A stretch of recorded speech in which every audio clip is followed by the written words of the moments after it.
사람이다. 이런 말에 공감하실 거예요. 당장 간쓸기라도 빼줄 것 같던 사람이 배신하는 것도 무섭고 그렇게 인자하던 사람이 갑자기 돈 앞에서 눈 돌아가는 것도 무섭고 가족보다 더 가족 같은 사람이 왼수보다 더 무섭게 변할 때가 있잖아요. 저는 40년 조금 넘게 살면서 귀신보다 더 무서운 사람을 만나 죽을 뻔한 경험이 있습니다. 먼저 제 소개를 좀 해드리자면 저는 40대 초반의 모태솔로 남자입니다. 태어나서 단 한 번도 여자와 데이트를 한 적도 없고 어머니 외엔 여자에게 사랑을 받아본 적도 없습니다. 왜냐면 제 외모가 좀 많이 흉측하기 때문이에요. 못생겼냐고요? 네, 정말 못생겼습니다. 아침에 제 얼굴을 거울로 보면 한숨이 나올 정도니까요. 거기에 안 좋은 조건이란 조건은 다 갖췄어요. 유전이라 고등학교 때부터 머리가 듬성듬성 빠지기 시작했고 일하는 분야가 컴퓨터 관련 일이라서 매일 앉아서 일을 하다 보니 살은 제가 봐도 흉할 정도로 쪘습니다. 그래서 더욱더 여자를 만나기 힘들었어요. 물론 애초에 외모를 포기했던 건 아니에요. 사춘기 때 이성에 호기심이 많았을 땐 저도 머리를 모자로 좀 가려도 보고 없는 머리카락 붓으로 어떻게 좀 덮어도 좀 보고 최신 유행하는 옷도 입어봤죠. 정말 바라게 가깝게 외모를 꾸며봤어요.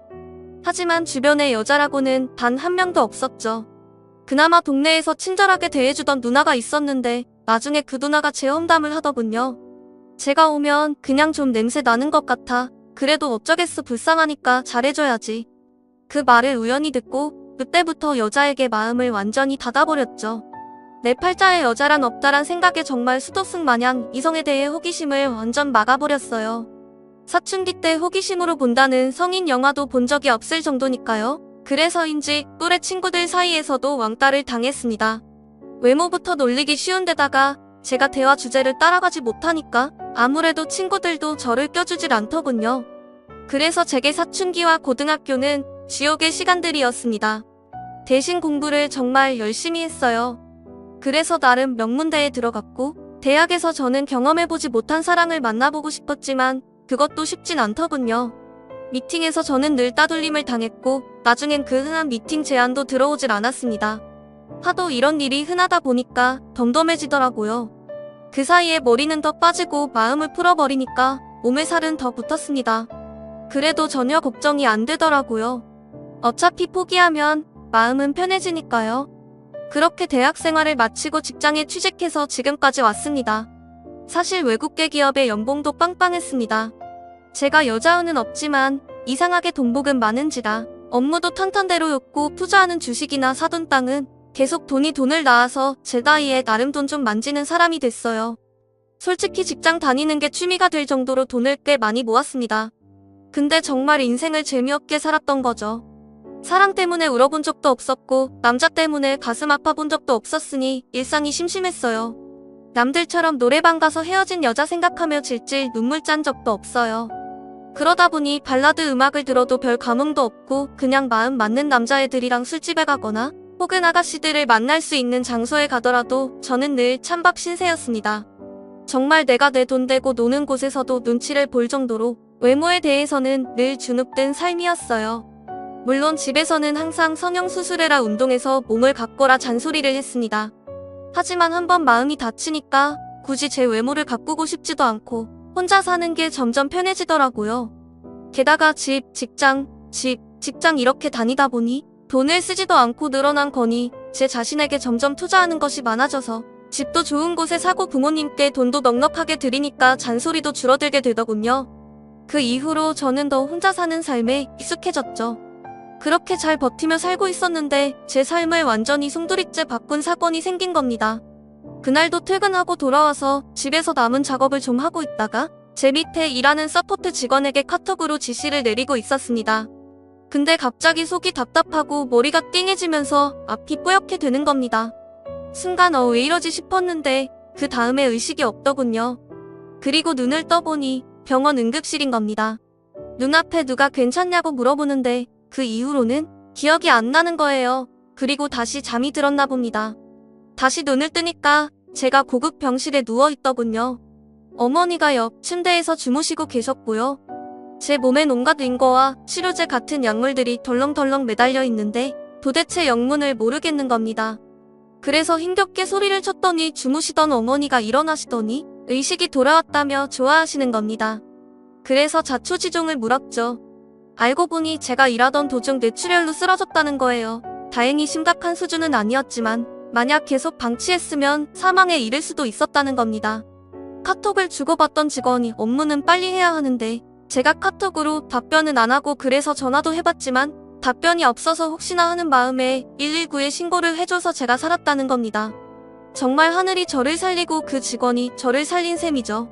어쨌든 당분간 입원 치료를 해야 했기에 병원에 있었는데 정말 돈이 좋긴 좋더군요.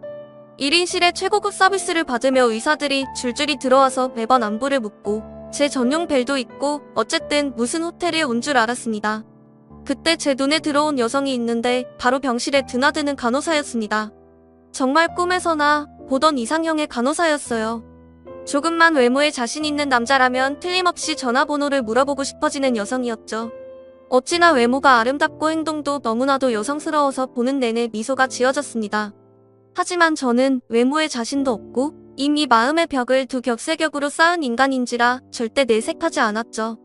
어차피 저 간호사도 내가 말을 걸어봤자 나를 괴물로 생각할 거야 이렇게 스스로 생각하고 있었습니다. 그리고 간호사와 굉장히 사무적으로 대했지만 어느 정도 안면이 트일 때쯤이었어요.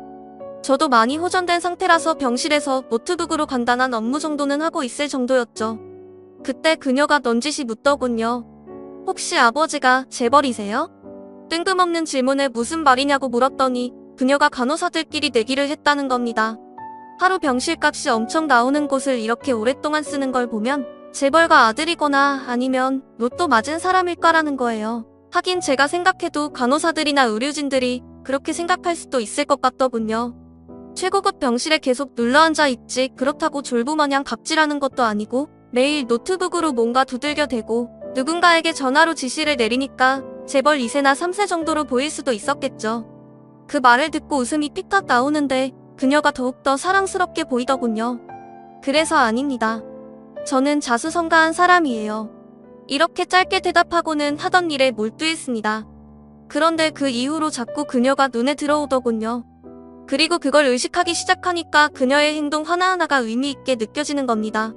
그냥 윙건호로 온 건데도 날 보러 온 건가? 혼자 망상에 빠지기도 하고 중간에 관광 체크하러 올 때도 괜히 거울을 한번 보며 그녀를 기다리게 됐습니다.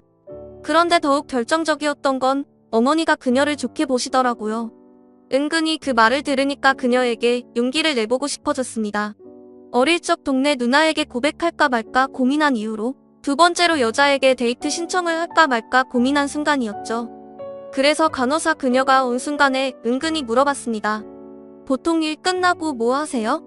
그녀는 대수롭지 않은 표정으로 피곤해서 집에 가서 잔다고 하다군요. 여자를 좀 만나봤거나 용기 있는 남자 같으면 나중에 저랑 식사라도 할래요? 이런 식으로 대화를 이어갈 텐데 저는 용기가 없어서 그녀가 피곤해서 잔다는 말에 네 하고 아무 말도 못했습니다. 그런데 그녀가 답답했는지 갑자기 왜요? 퇴원하면 저 맛있는 거라도 사주시게요? 이러는 겁니다. 그 말을 듣는 순간 저도 모르게 기뻐서 네라고 대답을 했습니다. 누군가가 먼저 밥을 먹자는 제안, 그것도 짝사랑하던 이상형의 여인이 먼저 밥을 먹자고 하니까 세상을 다 얻은 기분이었습니다. 그렇게 점점 그녀와 가까워졌고 제 삶에도 희망, 긍정, 기쁨, 행복 이런 단어가 찾아오더군요. 그렇게 그녀와 저는 병실 데이트를 몰래 이어갔습니다. 아주 짧지만 그녀가 잠시 병실에 들리면 이런저런 이야기도 나누고 퇴원하고 어디 갈까 계획도 세웠죠. 물론 정상적인 연인들처럼 알콩달콩 데이트를 한 것이 아니라서 조심스럽게 나중에 뭐 하자 이런 간단한 대화였지만 적어도 그녀가 저를 싫어하진 않는다는 걸 알았으니까 저에겐 너무나도 기쁜 순간들이었습니다. 그렇게 시간이 흘렀죠. 의사가 퇴원하란 말만 없었으면 병원에서 평생 살고 싶었지만 일단 병실을 나왔습니다. 물론 그녀의 연락처도 받았고 가까운 시간 안에 밖에서 그녀를 만났습니다. 매일 간호복 입은 그녀를 보다가 사복 입은 그녀를 보니까 심장이 콩콩 뛰면서도 한편으로는 머리도 벗겨지고 배 나온 제 모습이 초라해 보이더군요. 저랑 그녀가 둘이 걸어가는데 사람들의 수근거림이 들리는 것 같았습니다. 그녀도 그런 수근거림을 들었는지 저에게 어디 조용한 데 가서 이야기를 나누자고 하더군요. 그렇게 조용한 카페에 들어갔고 처음으로 정말 진지하게 이야기를 나눌 수 있었습니다. 그녀의 어머니는 신장에 문제가 있어서 아프시고 아버지는 사업가였지만 사업이 망한 후 집안 사정이 어려워서 그녀가 거의 가장 노릇을 하고 있다는 겁니다. 매일매일 무료하게 병원 생활을 하며 지냈는데 그녀가 나타나서 간호사들 사이에서 제 정체가 나름 이슈가 됐었다는 거예요. 그래서 자기가 용기를 내어 물어봤고 이렇게 만나게 됐다는 거죠. 그 말을 들어보니 나도 누군가에게 관심을 받을 수 있다는 게 신기하기도 하더군요. 그래서 그날 첫 만남 때 제가 아는 모든 정보를 다 동원해서 최고급 푸코스로 그녀를 즐겁게 해줬습니다. 가장 전망 좋은 레스토랑에서 식사를 했고 가장 좋은 와인으로 그녀의 입을 즐겁게 해줬습니다. 최고급 차로 그녀를 집에 데려다 줬고요.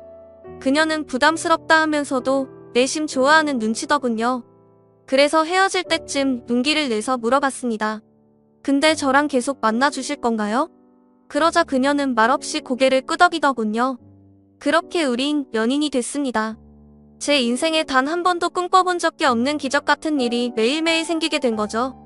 그녀가 비번인 날엔 회사에 찾아오기도 했고 그날은 회사에 난리가 난 날이기도 했습니다. 회사 사람들이 이게 무슨 일이냐며 기겁을 했을 정도였죠. 하긴 그럴만도 했습니다. 매일 일만 하는 찐따 직원이 어디서 미스코리아 뺨치는 여자친구를 데려왔으니 회사가 뒤집어질 만도 했죠. 모두들 수군대고 저에게 와서 비결이 뭐냐고 묻는데 어깨가 으슥해지는 겁니다.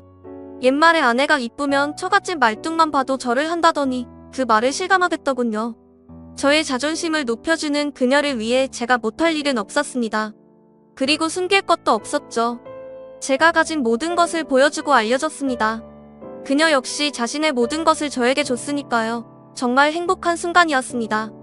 그래서 하루는 그녀에게 물어봤어요. 나도 얼굴 싹 고칠까? 근데 너무 안 어울리는 외모잖아 그랬더니 그녀는 제 얼굴을 하염없이 쓰다듬으면서 난 자기의 이 얼굴이 너무 좋아 다른 사람이 가질 수 없는 얼굴이잖아. 그래서 당신만이 가진 거고 그래서 나만의 사람이 될 수 있는 거잖아. 그러니까 외모 신경 쓰지 말고 이젠 건강에 신경 써 이렇게 이야기해주는데 스르르 간 녹을 남자가 어디 있을까요? 그 이후로 저는 그녀에게 더욱더 최선을 다했고 그녀가 하라는 것은 다 하게 됐습니다. 모르는 사람 눈엔 제가 그녀의 노예로 보였을 수도 있을 겁니다. 하지만 노예로 불려도 좋았어요. 저는 그녀에게 푹 빠졌으니까요. 그렇게 그녀와 만나게 된 후 2개월 정도 지났을까 그녀는 결혼을 빨리 하자고 하더. 저는 그녀에게 푹 빠졌으니까요. 그렇게 그녀와 만나게 된 후 2개월 정도 지났을까 그녀는 결혼을 빨리 하자고 하더군요. 좀 급한 감이 없지 않나 저는 좀 망설였습니다. 그랬더니 그녀는 자기가 왠지 마음이 변할 것 같아 이러면서 강하게 결혼을 밀어붙이는 겁니다. 저야 좋았죠. 이런 미인이 결혼을 밀어붙이니까요. 그래도 절차라는 게 필요하니까 양가 부모님을 만나야 한다고 했더니 그녀가 좀 많이 불편한 표정으로 말하더군요. 이야기했잖아. 엄마가 좀 몸이 좀 불편하셔서 아빠만 만나면 안 될까? 하긴 생각해보니 괜히 불편하신 예비 장모님까지 나오실 필요는 없겠더라고요. 그래서 상견례는 예비 장인과 여자친구 그리고 저희는 부모님과 저 그리고 고모 이렇게 넷이 나가게 됐습니다. 아주 평범한 상견례였습니다.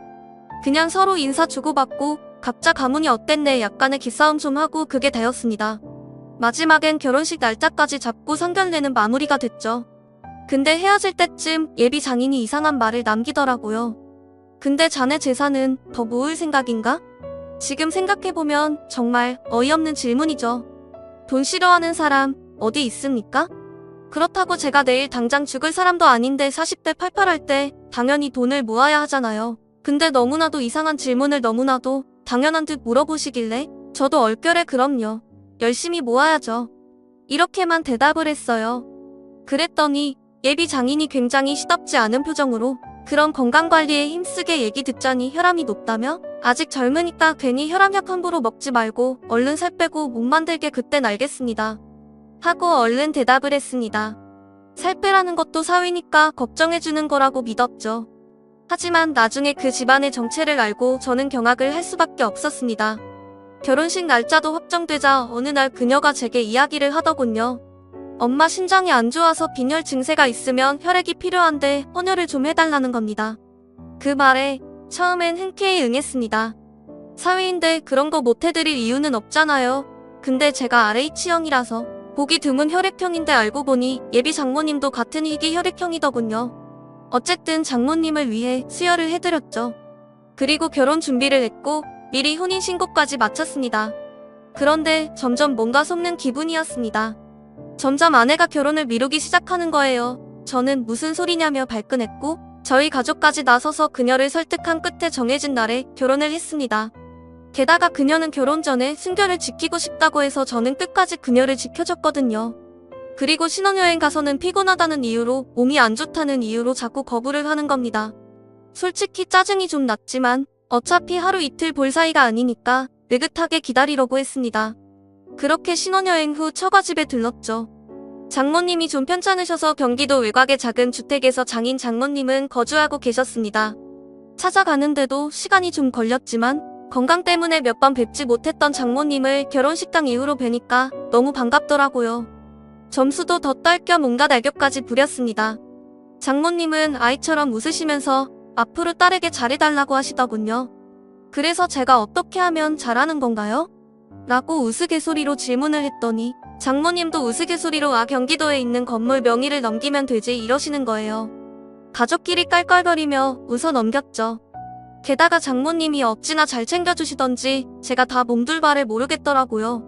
근데 피곤해서 그런지 그날 장모님이 차려주신 밥을 먹으니 졸음이 살살 오는데 도저히 잠을 못 참겠더라고요. 그래서 잠깐만 눈을 감아야지 했는데 눈을 떠보니 한낮이었습니다. 이미 장인어른은 동네 마실 다니러 나가셨고 장모님은 병원에 가셨고 아내만이 부엌에 있더군요. 근데 오른쪽 팔이 조금 시큰거려서 슬쩍 보니 주사 자국이 나 있는 겁니다. 이게 뭐지? 조금 궁금해서 아내에게 물었더니 일하는 병원에서 연락 왔는데 자기한테 전염성 질환이 있다고 해서 혈액 샘플 보낸 거야 이러는 겁니다. 아니 일어나면 피 뽑으면 되지 뭐하러 그렇게 했냐고 물으니까 너무 곤히 자고 있고 빨리 결과는 보고 싶어서 피를 뽑았다는 거예요. 그럴 수도 있겠다 싶어서 대수롭지 않게 넘어갔죠.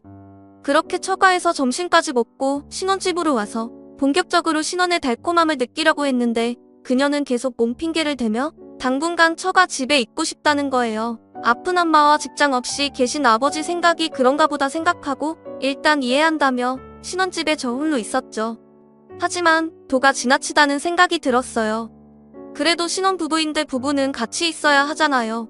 일주일이 지나도 집에 올 기미가 안 보여서 다시 처가 집으로 찾아갔죠. 그랬더니 아내는 갑자기 애교를 부리면서 오빠 오늘 여기서 자고 내일 신혼집 가면 내가 그동안 못했던 거 더 잘해줄게 그러니까 오빠 경기도에 있는 땅 그거 명의를 우리 아빠한테 줄 수 있어? 이게 무슨 귀신 시나리오 까먹는 소린가 싶었습니다.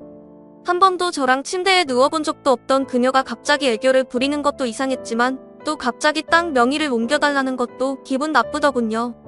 근데 장모님이 엄청 아픈 티를 팍팍 내며 이제 한 식구인데 어려운 처가 좀 살려주기나 그래야 우리 딸도 마음 편하게 같이 지낼 거 아닌가 이러는 겁니다. 아니 무슨 딸 가지고 장사하는 것도 아니고 평생 모은 돈으로 나의 투자 감각으로 사둔 땅을 누구 좋으라고 한 번에 땅 주인 명의를 넘기겠습니까? 조금 생각해 보겠다고 했죠. 장모와 장인 어른은 생각할 게 뭐 있냐며 다그치는데 엄청 불편하더군요. 그래도 끝까지 버티고 처갓집 방에서 잠을 청했습니다. 그리고 새벽쯤에 목이 말라 눈을 떴는데 살짝 열린 방문 틈으로 아내와 장모님의 대화 소리가 들리는 겁니다. 아내는 굉장히 짜증난 목소리로 아 진짜 이 짓도 못 해먹겠어. 저 인간 얼굴 보는 것도 이젠 역겨워서 못하겠다고 어떻게 해야 할지 모르겠다니까.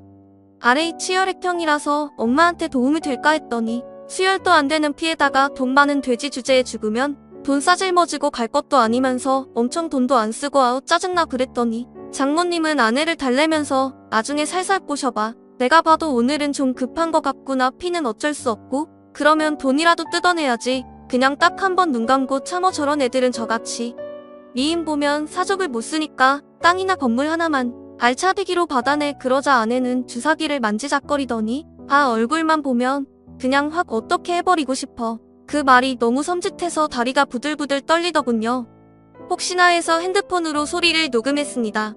기분 같아선 방문을 열고 나가서 모녀 싸다구를 날려버리고 싶었지만 이렇게까지 치밀한 여자들이라면 무슨 짓을 할지 몰라서 안 되겠더군요. 몰래 창문을 열고 베란다 쪽으로 도망치려고 하는데 베란다 쪽 창문은 열었는데 방충망이 열리지 않는 겁니다. 억지로 뜯어내서 부드득 소리가 나더군요. 그때 아내와 장모님이 소리를 듣고 방으로 들어오는데 저는 방충망을 뚫고 신발도 제대로 신지 않은 채 차를 타고 불이 나게 도망쳤죠. 멀리서 아내가 저를 부르는 소리가 들렸지만 저는 무조건 차를 타고 도망쳤습니다. 그리고 차 안에서 녹음한 걸 대충 들어보니 자세하게 들리진 않지만 적어도 모녀가 저에게 짜증을 내는 뒷담화 내용과 명의를 돌리고 이혼하자는 내용은 어느 정도 들리더군요. 계속해서 아내에게 전화는 왔지만 받질 않았고 아는 변호사 친구를 새벽에 찾아가서 물어봤죠. 이혼 사유가 될 수 있다는 겁니다. 사기 결론이 명백했으니까요. 그래서 다음날 바로 이혼 소송을 걸었죠. 아내는 무슨 소리냐 농담이었다. 너무 집안이 어려워서 하소연을 한 것뿐이라고 변명을 했지만 저는 그날 두 모녀가 나눈 무서운 대화가 귀가에 맴돌아서 무조건 이혼을 해야겠다고 설명했습니다. 그러자 아내는 신혼집의 반을 자기에게 넘겨달라고 합의 요청을 하더군요. 저는 헛소리하지 말라고 무조건 거부했습니다. 사실 그녀는 정말 옷만 들고 왔거든요. 은밀히 말하면 세탁기 한 대와 자기 옷만 들고 왔습니다. 저는 제 돈을 1원도 줄 수 없다고 이야기한 상황이고요. 정말 피까지 뽑아주고 돈도 다 주려고 했는데 이렇게 남자의 순정을 울린 그 집안 사람들을 도저히 용서할 수가 없습니다. 처음에 말씀드린 대로 정말로 세상에 가장 무서운 게 사람인 것 같습니다. 저의 긴 글을 읽어주셔서 감사합니다.